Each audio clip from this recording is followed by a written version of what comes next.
Hey guys, we're continuing here with our work in Chapter 6. We're on Section 2 talking about exponents and multiplication. So what you're going to learn today is to multiply powers with the same base.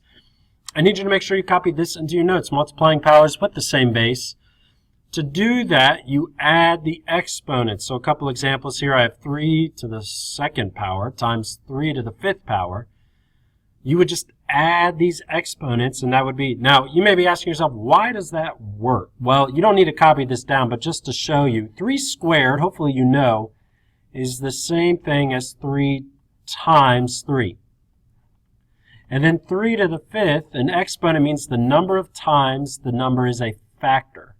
It doesn't mean how many times it's multiplied, it's how many times it's a factor. So 3 to the fifth means 3 is a factor 5 times.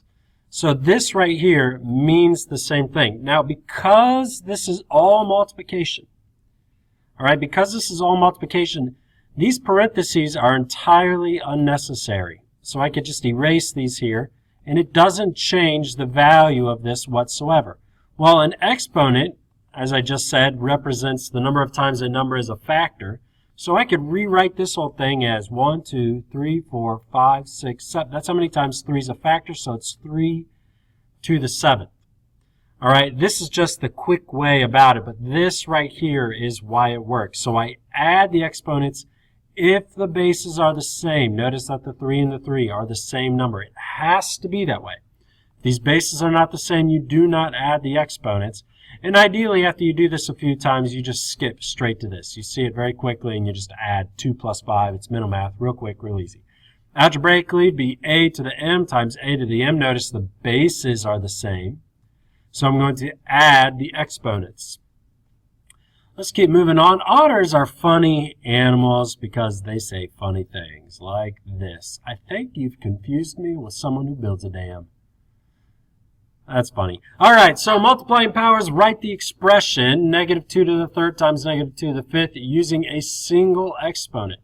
So based on what I just talked about, we know that negative 2 to the third times negative 2 to the fifth is the same thing as negative 2 to the 3 plus 5, which equals negative 2 to the 8. Super, super simple on this. Very, very easy rule.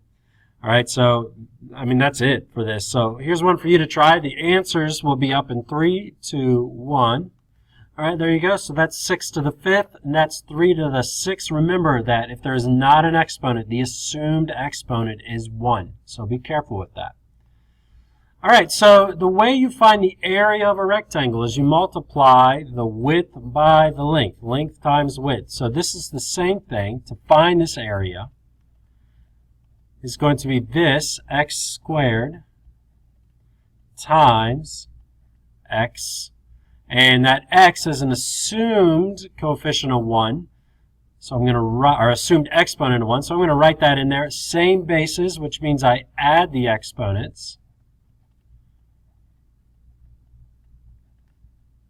And that can be simplified to x cubed. All right, so the area of that rectangle can be represented as x cubed. Again, it's just using that law that we just talked about with adding the exponents. Here's one for you to try. The answer will be up in 3, 2, 1. All right, so I got n to the 6th. So hopefully that is what you got for that one. Remember, to find the area of a square, it's still width times length, but all of the sides have the same area. So it's this times this. All right, we could use the commutative property to simplify some expressions. Remember, the commutative property states that the order of multiplication does not matter. So if I have negative 3 x squared times 5 x to the fourth, I could rewrite this problem as negative 3 times 5 times x squared times x to the fourth. So here I rearranged it because this says negative 3 times x squared. And this is 5 times x to the fourth. So all of this is multiplication here. I could rearrange it. Here I have negative 3 times 5 is negative 15. And then this, I'm just adding the exponents because they have the same base. So 2 plus 4 is 6.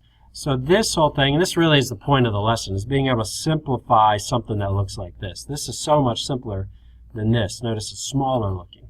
Okay, so that's the goal here, is I rearrange, put the coefficients next to each other, and then the variables next to each other that have the same base, and then you could add the exponents, as long as everything is multiplication.